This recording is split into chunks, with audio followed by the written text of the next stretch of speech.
Bueno, voy. ¡Espera! ¿Estás, señora? Sí, Señora Indauchu. Señora Indauchu, estoy. Yo también. Estamos. Venga. 1, 2 y 3.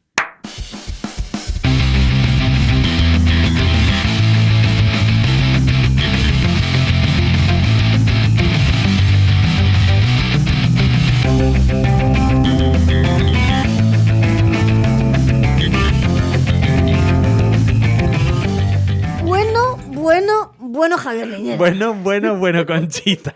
Piña. Mira, de verdad. Dígame. Menudo mes febrero. Menudo mes de carnaval. De carnaval, de posnavidad, que la Bueno, verdadera la Navidad cuesta... ya quedó atrás. Claro, pero la verdadera cuesta de enero es febrero. Bueno, febrero es el desgaste máximo. Para mí, la cuesta de enero es febrero. Porque Bueno. en enero todavía estás ahí en la inercia como de... ¿De gastar? Claro. Yo no. ¿Tú A mí no? la cuesta de Navidad empieza el 31, el 15 El 1 de enero. El 15 de diciembre. Bueno, pero febrero tiene algo bonito, también como festivo, que son los carnavales. Sí. ¿No? ¿A ti te gustan los carnavales? Yo he de decir que a mí no me gustan mucho. A mí tampoco. Yo no sé qué pensará Raira. Raira, ¿tú qué piensas de los carnavales? A mí me encantan los carnavales. Bueno, por fin, alguien que... Menos mal. Pero es verdad que los carnavales aquí son un poco tristes. Bueno, porque claro, ¿quién es Raira, Ali Javier Liñera? Cuéntanos. ¿Quién es Raira? Bueno, antes de nada, Raira, ¿por qué te gustan tanto los carnavales? Porque soy brasileña. Eso va en la sangre. Va en la sangre de ser brasileña y que te gusta el carnaval.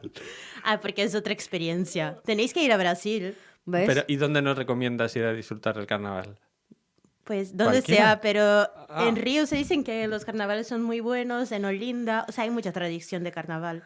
Y yo tenía una profe en la Universidad de Teatro, que yo hice teatro, que... Como yo me dediqué, soy alcohólico. Algo de esto hice en mi vida. Y esta profesora contó que una semana de carnavales pasó como en trance, que una semana entera sin dormir, yendo por las calles y que la gente la arrastraba y se iba, hasta que pensó, uy, ¿aquí cómo he llegado? Es lo mismo que me pregunto en relación al País Vasco. ¿Sí, ¿Aquí no? cómo he llegado? Sí, porque Quizás me he perdido en unos carnavales. a lo mejor te perdiste en Sao Paulo en carnaval. Claro. Y llegaste hasta aquí. Sí. No, hombre, llegar hasta aquí yo imagino que sería de otra forma. Seguro que ha sido por una vocación artística, un interés cultural. Yo creo que es más una cuestión académica, puede ser. Sí, fue una cuestión académica, pero también hubo esto de perderse. Yo participé de un congreso en Oporto que se llama MESHE, que es un congreso de arte y comunidad. Sí. Y ahí en este entonces yo tenía una investigación sobre un colectivo de São Paulo que se llama Coletivisto Pobalaio. Y este colectivo de teatro trabajaba en un barrio así como muy periférico, con las historias del barrio, haciendo un poco como de teatro por la calle. O sea, solo para que se vea, pero no tiene nada que ver, un poco Rima Protocol, ¿sabes? Pero a la brasilera. Y habían como mucho trabajo con las mujeres del barrio. Y entonces mi investigación iba sobre cómo el teatro puede funcionar como una especie de rito de transformación para las historias personales, ¿no? Para los estigmas. Y esta presentación llevé a Oporto. O sea, esa investigación llevé a Oporto. Y ahí compartí la mesa de ponencia con un investigador de la UPV, Arturo Cancio, que me dijo, qué interesante lo que haces. ¿Por qué no vienes a ver nuestro máster de investigación y creación en arte? Y entonces miren el mapa. ¡Uy! El País Vasco. ¡Qué cosa interesante que la gente hable euskera! ¿Hablas euskera? No. Ese es su carnaval. Ese va a ser su viaje. Solo sé las cosas importantes del euskera, como Ipurdia Polita. Ah, bien. Está bien saber eso. Que pega mucho con a quien le gustan los carnavales y con una brasileña. Sí. Hombre, porque hay que moverse mucho. Yo eso no puedo. Yo creo que mis, ¿cómo se llaman? Las caderas están ancladas directamente. Sí, pues, y ganó el premio Shell, puede ser. Eso es, Eso es. este colectivo con el cual colaboré, Istopo Balayo, que ganó el premio Shell, que es un premio de teatro de la ciudad de Ajá. São Paulo. Bueno, ahora no, es a De- nivel, es brasileño. Sí. Yo Ok. corrigiéndote, sí. Más que nada porque lo tengo aquí escrito. Que ahora se me entró la duda. Que es un premio a nivel nacional en Brasil. Y han ganado en la categoría innovación por este trabajo social. Y en realidad que era un trabajo súper bonito, porque cuando el colectivo de teatro llegó al barrio, la gente empezó a hacer suyo este espacio teatral. Y suyo como un escaparate de producción de sueños. Oh, qué bonito. Entonces había una señora que tenía un sueño de tener una radio y llevó una tarta, un bizcocho, al colectivo y contó este sueño. Y entonces en el espectáculo había un momento que entrábamos en su casa y ella hacía su programa de radio. Oh. Ay, qué guay. Habían como los cantantes del barrio, que eran raperos, y también en un momento del espectáculo cantaban sus canciones. Entonces, en realidad el espectáculo era hecho como esta manera de este escaparate de producción de sueños olvidados, quizás, ¿no? Qué bonito. Y a nivel doméstico, o sea, una cosa que, para que no se nos olvide que el teatro es de todos y que Claro. puede intervenir en cualquier espacio público, sobre todo, que es lo que interesa, ¿no? Y transformar ese momento de la realidad, no solo por esta cosa metafórica del sueño, sino también por crear una red, ¿no? También de unión entre vecinos, también un interés cultural. Bueno, me parece un proyectazo, la verdad. Sí. Y en este caso, como era un barrio muy periférico y en São Paulo las distancias son muy muy largas. grandes, Es que Sao Paulo, ¿cuántos habitantes tiene? 12 millones. 12 millones. 12 Madre mía. Perdona, sí, sí. Por ejemplo, yo de mi casa llevaba 2 horas para llegar a este barrio. Y entonces pasaba algo como que a nivel demográfico también me parecía interesante, que es desplazar a la gente hacia la esa periferia periferia. para ver arte. Porque en general, y yo creo que en España también pasa esto, que está todo como muy Centralizado. centralizado en los... Sí, en las metrópoles, ¿no? sí, Madrid y Barcelona. Luego es verdad que también en las propias ciudades, o Bilbao, Vitoria y Pero al final y Donosti. todas las ciudades tienen periferia, porque el centro de una ciudad es el centro, pero luego todo lo que no es el centro es periferia, ¿no? Sí, Y- todo depende desde dónde lo estés mirando Claro. y desde dónde está cada una. Claro. Sí, y supongo que a nivel de Euskadi también hay una cosa en relación a la ruralidad, ¿no? Sí, De que igual como hay pueblos como más olvidados donde se llega menos, ¿no? sí, sobre todo Álava. Álava es como la olvidada como Sí. en general. Sí. Una pregunta, Raira. Esto de, porque me llama mucho la atención los rituales de transformación, ¿este concepto qué es? De los rituales de transformación, pues hay una artista brasileña, Leticia Basiti, Ujú. que habla sobre la parresía, que es un concepto de Foucault que habla Sí. sobre el poder de la verdad, ¿no? Ujú. Entonces, Leticia propone que el cuerpo que escribe o el cuerpo que actúa esté en una especie de estado de trance, donde no hayan tantos filtros sociales quizás o de la propia vergüenza, y creo que principalmente las disidencias tienen como la vergüenza muy interiorizada, ¿no? En plan de no quiero que se vea esto de mí, no quiero...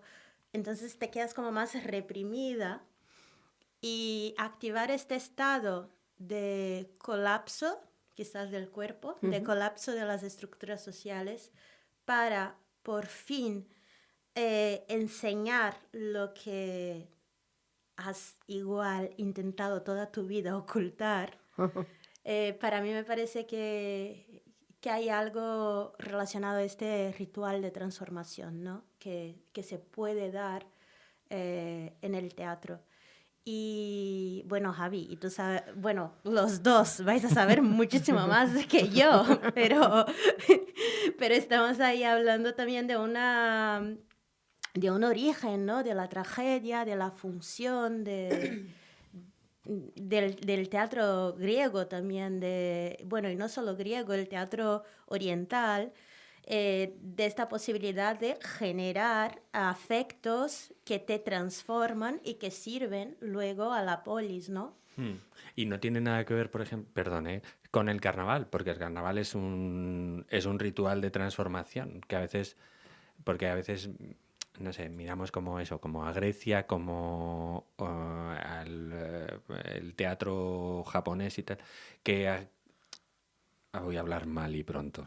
Habla mal y pronto que estamos en casa. Vale, que se considera así como, ay, qué serio, qué ritualista. Pero a mí el carnaval del sur, Italia y Brasil, me parecen transformadores. Eso de estar bailando, como decía tu profesora, ¿no?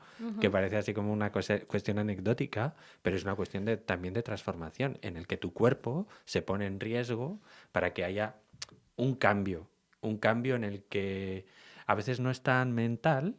Bueno, estoy aquí dando una chapa, perdón. ¿No? Pues estamos escuchando muy atentamente, Liñera. No es tan mental, sino que también es de visualización, porque como has dicho, casi todas las disidencias parten generalmente de la performance, ya sean disidencias de género, por ejemplo, también con el SIDA, o sea, lo que siempre se muestra, o sea, lo que se ponía en peligro, en vulneración, que están vulnerables son los cuerpos, es decir, aquí estamos y estos somos y sobre todo, y hay una transformación ahí de la polis, de una misma, etcétera, etcétera. No sé si el carnaval... Sí, claro, yo creo que sí. Y creo que asociando a Brasil, ¿no? Y donde el carnaval también tiene como esta sonoridad de los tambores, también viene de una raíz afro, tiene esta capacidad de hacer con que las cosas que igual no están en estos planos bajen como alegorías. Y a mí me parece que esta idea de alegoría es una idea importante. Y a ver qué justifico, porque creo que es importante. Habla, por ejemplo, o sea, no sé, a lo mejor si te sirve hablar de vaca y de tetas. Sí, pero es que creo que la alegoría toca una cosa que es tan humana que deja de ser humana. Y pensando en mi trabajo actual, ¿no? Tetas, que utilizó una cabeza de vaca y que bueno, se fue yendo por un camino muy quizás dragueado, apropiarme de esta imagen de la vaca que tenía que ver con un insulto que a mí me ha sido asignado cuando yo era una niña, porque las tetas me empezaron a crecer muy pronto, es de alguna manera decir, yo no me intereso más por intentar ser lo que quisieron que yo sea. Ahora me intereso en ser lo que he fugado de ser. Pero creo que sí, lo era un poco. Claro.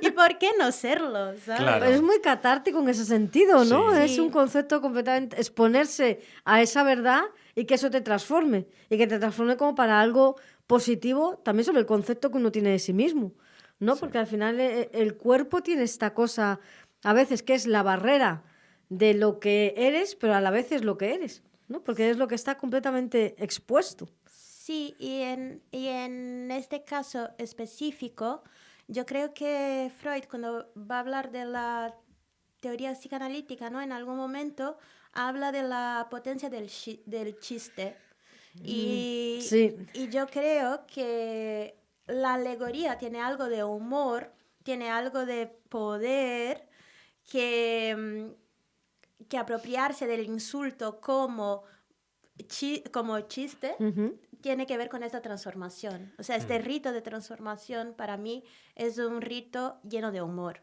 Claro. Eso se vislumbra un poco en las imágenes, porque no hemos podido ver el espectáculo. Porque, antes de seguir, Tetas es un espectáculo, bueno, todavía no se ha estrenado. Tetas se estrenará el 16 de abril en Bilbao Rock. Mira, ya tenemos ¿Ya fecha. tenemos fecha? Ya tenemos, hay que apuntar. Apúntensela. Vale, es un espectáculo de Raira. Vale, que estamos así hablando. Continúa, disculpa.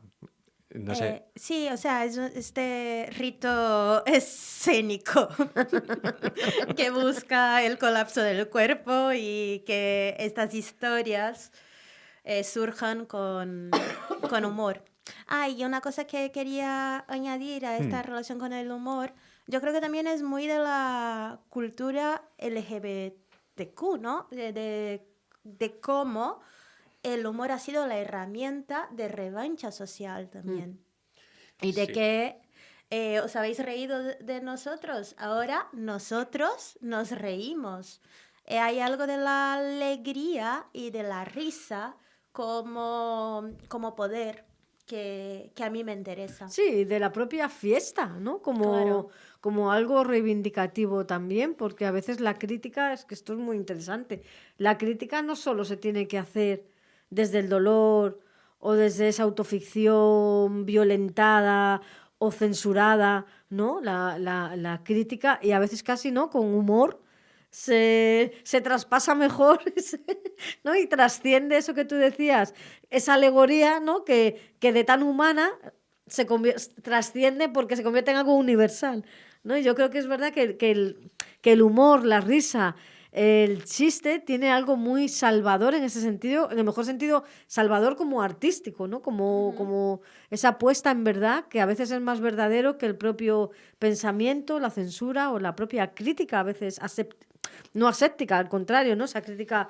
dura y que a veces uno se expone demasiado siendo tan duro con uno mismo, ¿no? Y a veces las cosas Sí, y además, con humor... y además que la crítica muchas veces es como va al cuerpo, entonces ya es que te tienes que exponer y tienes que reírte un poco de eso y lo que supone poner en cuestión, porque cuando te cuestionas a ti, cuestionas al resto de la humanidad.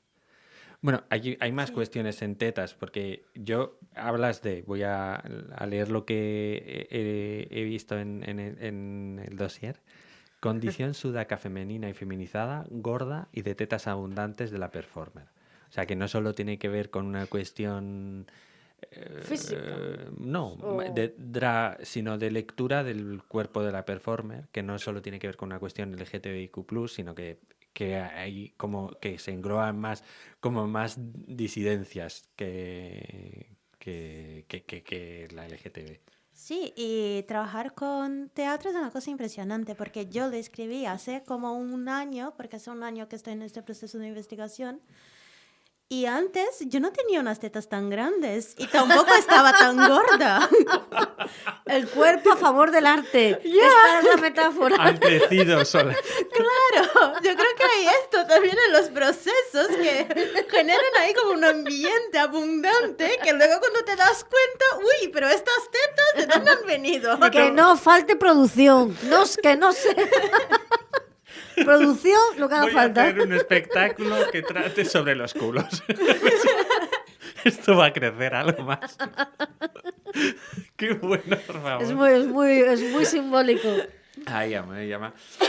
Y en este espectáculo también hablas de autoficción, ¿no? Sí, y en realidad esta semilla nació, o sea, estas ganas de trabajar sobre mis tetas nacieron en São Paulo. Yo pasaba como 2 años que no volvía. Y entonces volví y cuando 2, 3 años, no sé, no me acuerdo, no es mucho, pero Bueno, suficiente. Pero a mí me gusta hacer drama, para mí me pareció un montón. Bueno, estás entre drama queens, yo creo. Se admite la exageración como conflicto estético. Claro que sí. O sea, llevaba siglos sin volver Muy a mi bien, casa. Muy bien, muy es. Y volví. Y cuando volví, me acuerdo que fui a ver una obra que era una adaptación de Teoría King Kong, de Virginie Despentes. Y cuando lo fui a ver, me puse súper cachonda y pensé, joder, ¿por qué esto no me pasa en Bilbao? ¿Qué me está pasando? Somos frías. O sea, ¿dónde está mi interés? Y yo no, y no lo concebo seguir viviendo así, ¿sabes? Entonces tengo que generar una especie de excusa, de rito que no me haga olvidar de mí misma. Porque la sensación que tuve es que he estado muy lejos de mí misma. Y yo creo que esto un poco pasa cuando nos desplazamos, ¿no? Con el desarraigo. Hay partes tuyas que se quedan entre una ciudad y otra. Sí, sí, como entre el charco, ¿no? Sí. Y bueno, y ahí pensé, y ahí me acuerdo que volví de esta obra y empecé a bocetar lo que vendría a ser Tetas, que fue este recuerdo, casi como un recuerdo originario de un estigma que yo ya me había olvidado, que para mí en este entonces había sido importante, pero que todavía resonaba con algo que era muy mío. Pues yo soy una mujer cisgénera y que tuve toda mi sociabilización muy relacionada a la mujeridad. Entonces el hito del amor a mí me ha ocupado una gran parte de mi vida. Y pensar en tetas era ocuparme de mí misma. Entonces, por una vez creo que mis obras no iban de mis amores fracasados y de las pollas que quise tener y no tuve. Y sí, de mis tetas. Y bueno, y de que ahí se abre también una posibilidad erótica de relaciones quizás con las tetas ajenas también, porque creo que hay una especie de trípode en esta ecuación, ¿no? No son solo mis tetas, sino las tetas del amante, las tetas de la madre, yo con tetas de madre, yo con tetas de amante. O sea, que tus tetas se van transformando en como una diosa. Claro, y el propio deseo, ¿no? De quizás el deseo de la primera niñez que, bueno, que también desarrollamos mirando a nuestros padres, ¿no?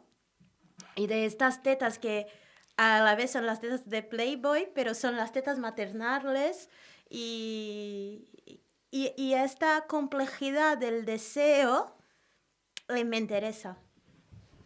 Y no te pasa o sea, y en ese proceso de aceptación de tus tetas, ¿no te ha pasado también el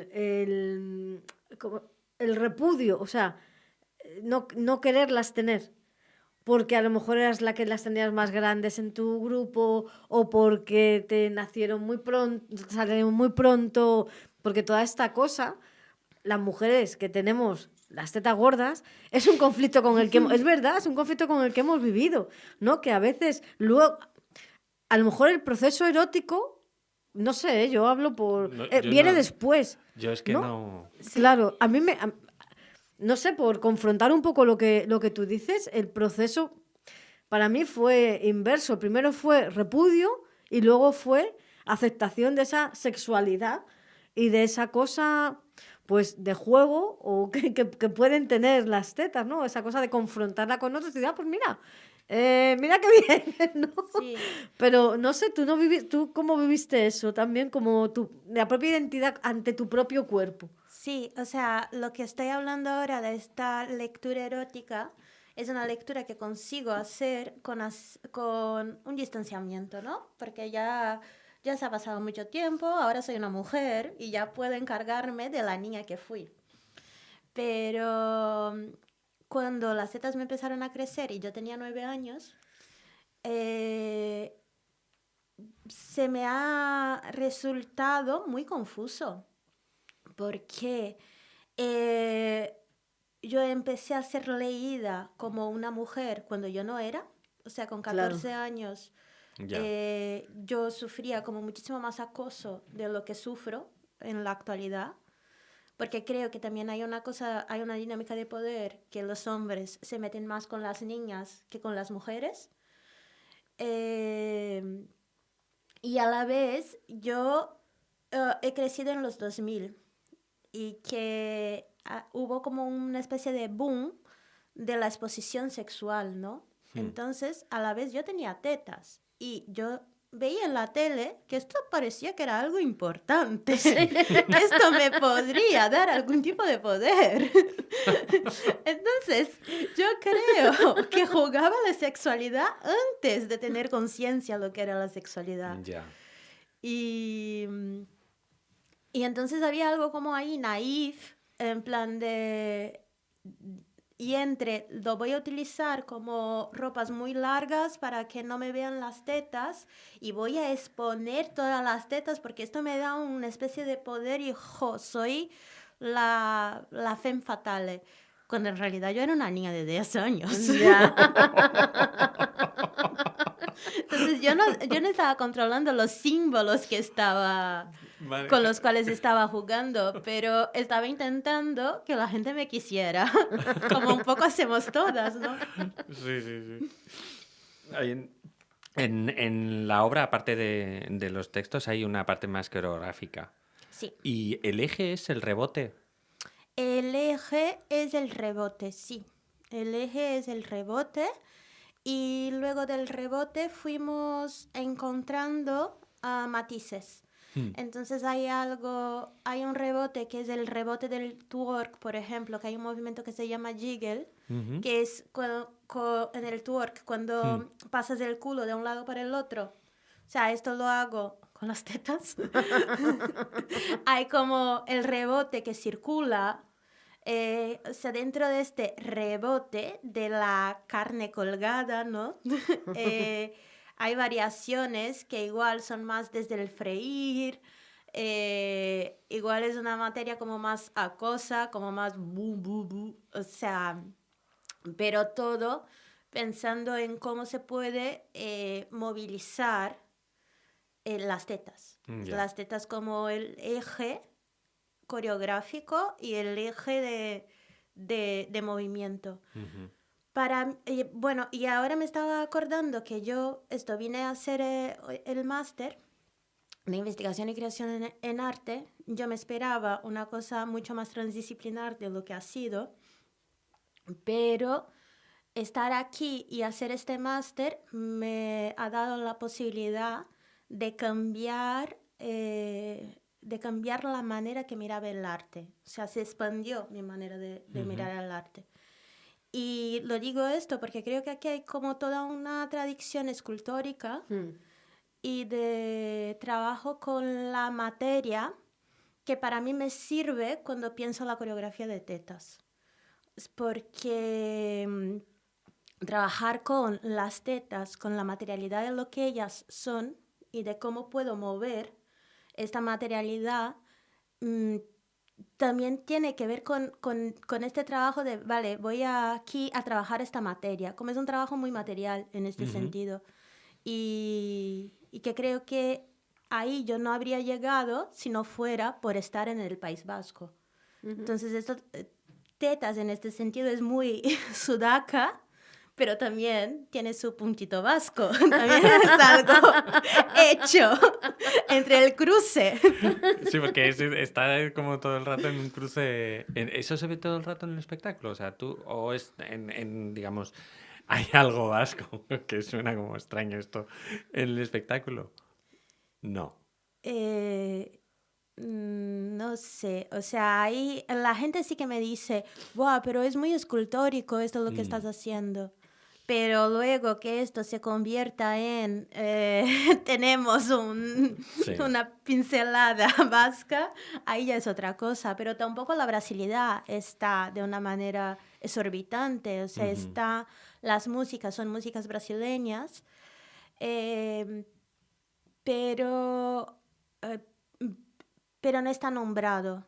O sea, yo creo que las cosas también pueden estar sin nombrarlas. Las cosas están porque están. Porque no hace falta ponerles nombres y apellidos. Claro. Y aparte ese trabajo con el cuerpo, con la investigación sobre el cuerpo, el rebote, cómo eje central las tetas, ¿qué textos están a la base de esta investigación artística y física? ¿Y qué textos se dicen? ¿Porque se dicen textos en el espectáculo o es solo una cuestión corporal?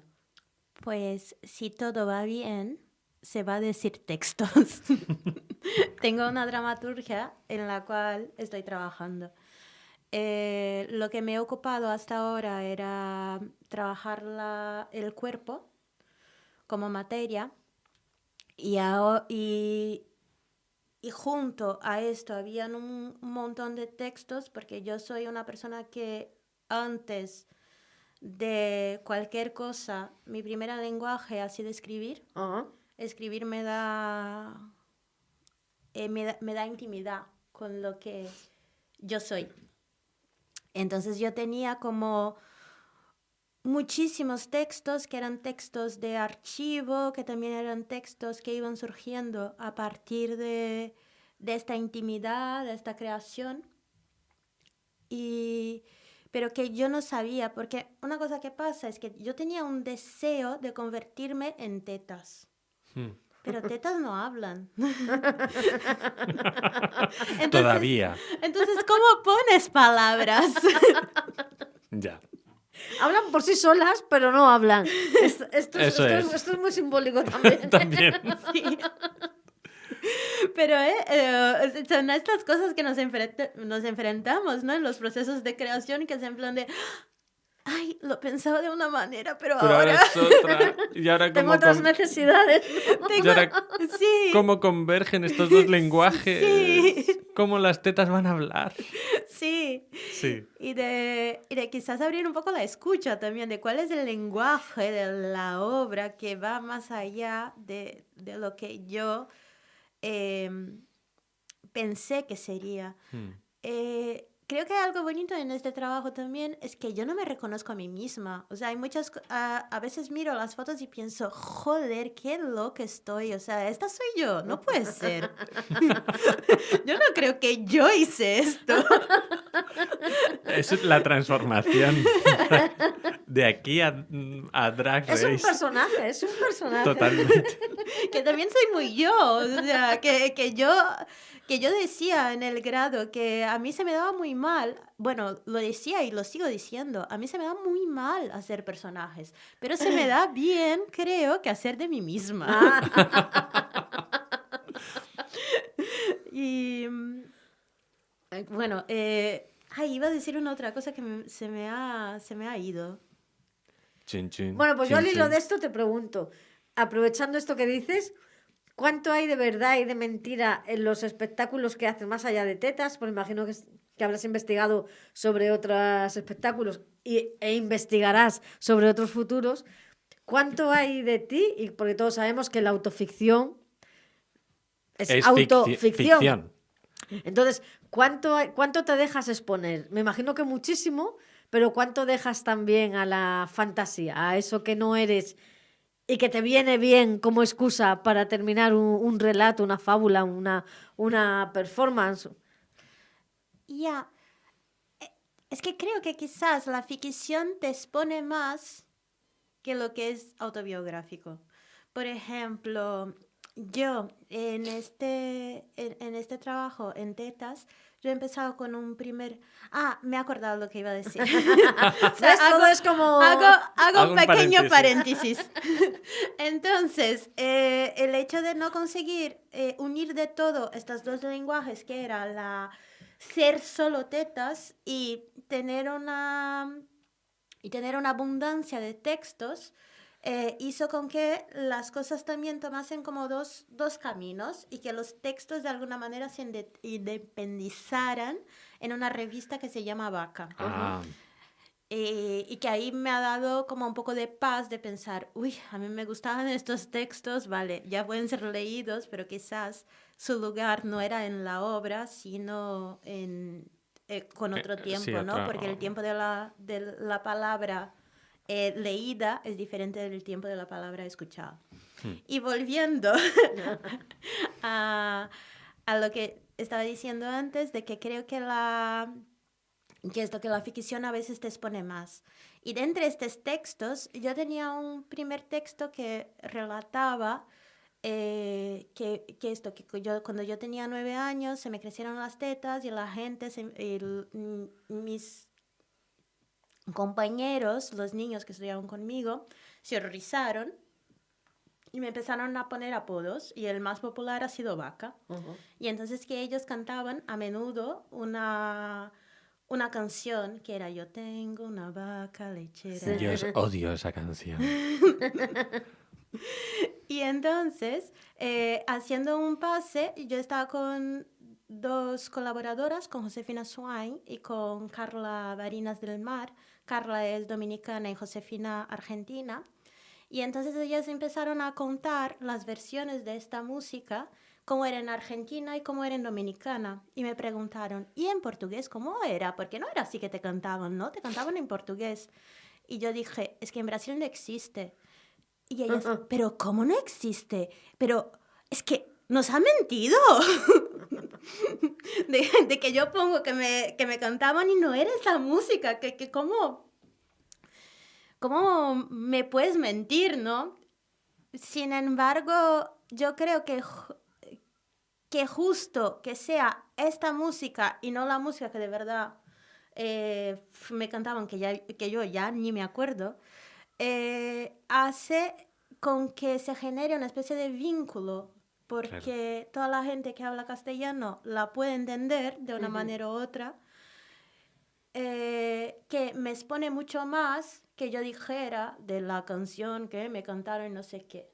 Entonces, en este sentido, yo creo que las apuestas que yo hago por la ficción me exponen más que los trozos de la autobiografía. Y también estoy un poco en contra la gente que trabaja con la autoficción y dice, no, porque esto es mentira. No es mentira, hasta las cosas que... O sea, claro, que no lo dicen así, ¿no? Pero de justificar de que esto también es fábula, de que esto también es ficción, no hace falta que yo justifique que es ficción. Y a mí me da la impresión de que en el momento que lo justifico que es ficción, en realidad lo que quiero hacer es protegerme, decir...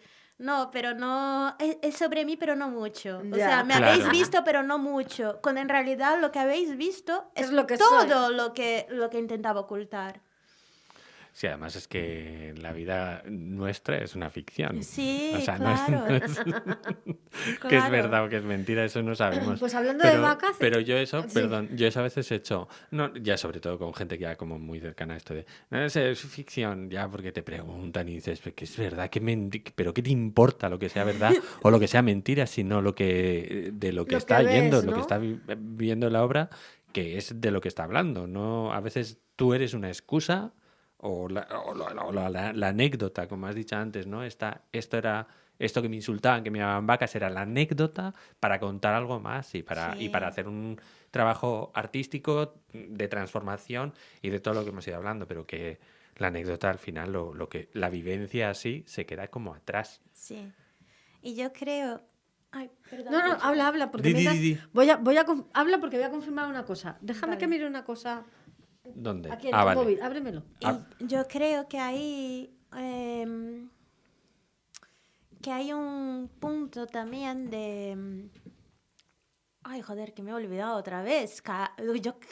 No pasa nada. Conchita, dime otra cosa. No pasa nada, te comento yo. Hay una cosa de las performances que a mí me parece interesante de dónde nacen, que nacen de un movimiento snob y luego cómo se ha ido transformando y cómo muchas personas sudamericanas han cogido la performance. Y yo conozco 3 nombres o poco. Entonces sí que me gustaría que nos contase, si sabes o conoces seguramente más que nosotras, cómo es la performance en Brasil, o yo los nombres los he apuntado antes, o Regina Galindo o Tania Burguera, pero no conozco mucho en cómo es, en qué características o qué diferencias tienen.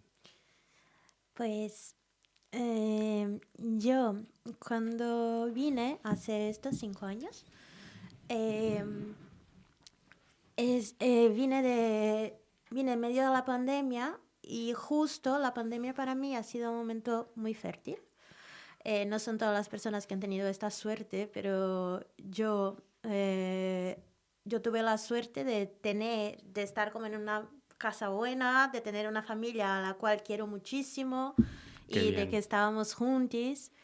Y entonces aproveché para hacer talleres de performance, porque la pandemia ha sido una excusa también para que las distancias se acercasen, ¿no? Sí. Y uno de los talleres que hice fue con Regina Galindo. Con Regina Galindo. Y ahí, conociendo más la obra de Regina, yo me he dado cuenta de que había una especie de violencia que se necesitaba hacer visible. Y entonces que su cuerpo era una especie de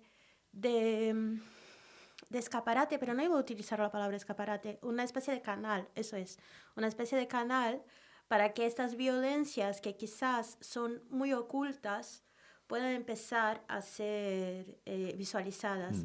Regina tiene una performance que es muy... O sea, tiene diferentes performances, pero una de ellas es que Regina es de Guatemala.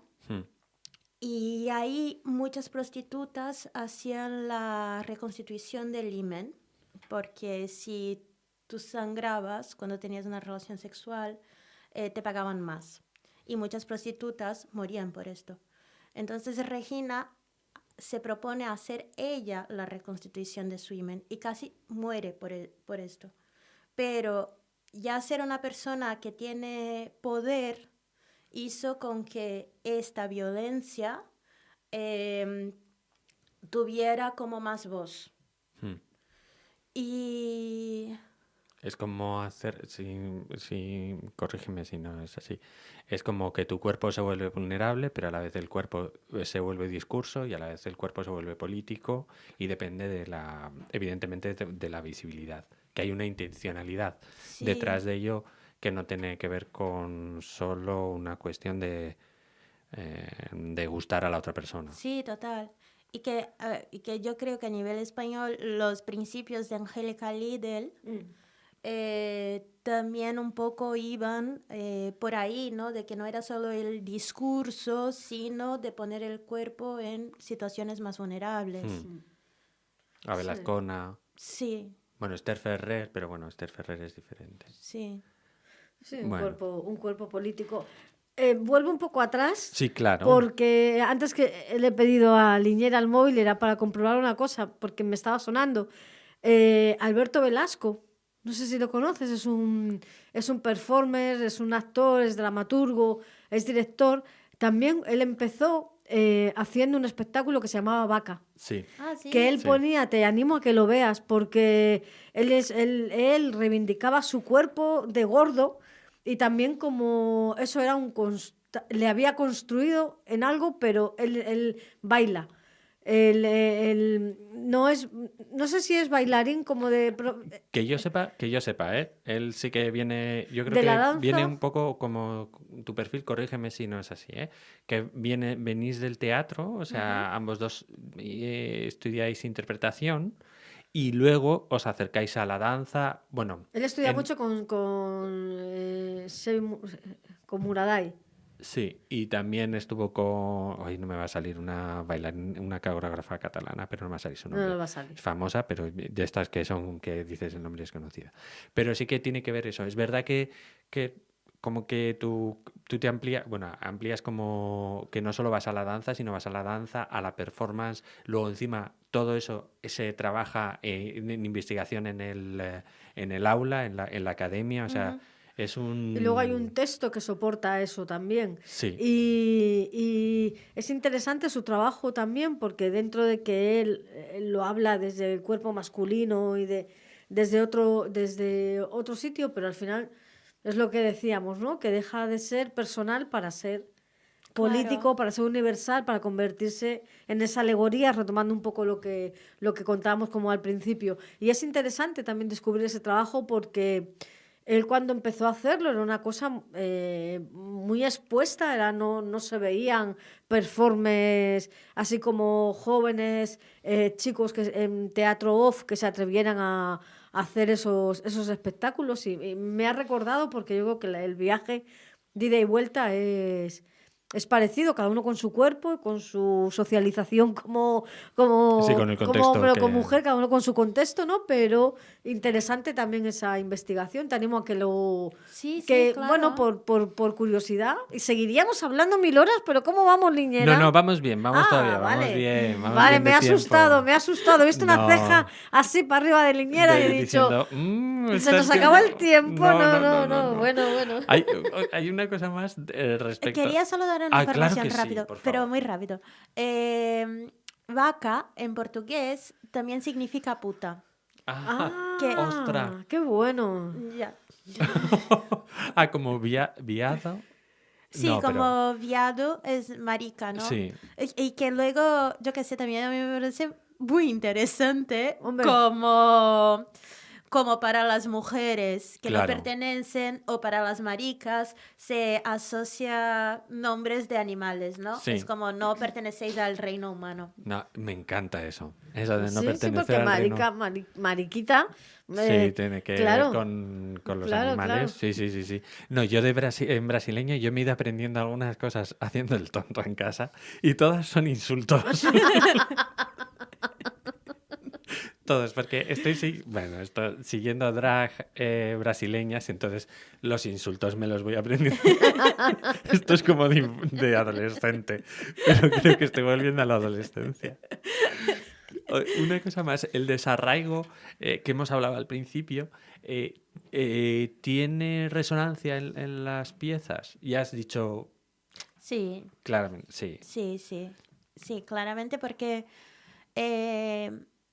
no que sea una cosa nombrada, pero obvio que está a partir del momento que yo soy una persona que tiene acento y la gente se queda desubicada de dónde soy. Claro.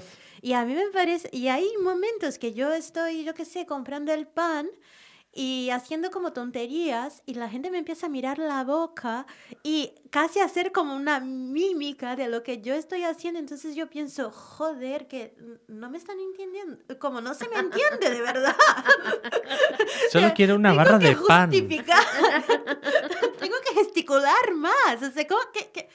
Y entonces hay este punto que es el punto del desarraigo, que es me entienden como yo quiero que me entiendan, pero yo no controlo este universo cultural, entonces no voy a saber jugar muy bien los símbolos, ¿no? Por ejemplo, esta elección de voy por la música de la vaca lechera es una idea simbólica de me voy a acercar a vuestro territorio simbólico para que esto tenga... Para que haya como puentes. Significado, Sí, para que tenga y significado. genere un afecto, ¿no? Más que nada, o sea, que también está ahí la niñez, entonces, ¿cómo puedo compartir una experiencia mía de niñez cuando lo que he mamado de los códigos culturales son muy diferentes de lo que se ha mamado aquí de los códigos culturales? Yeah.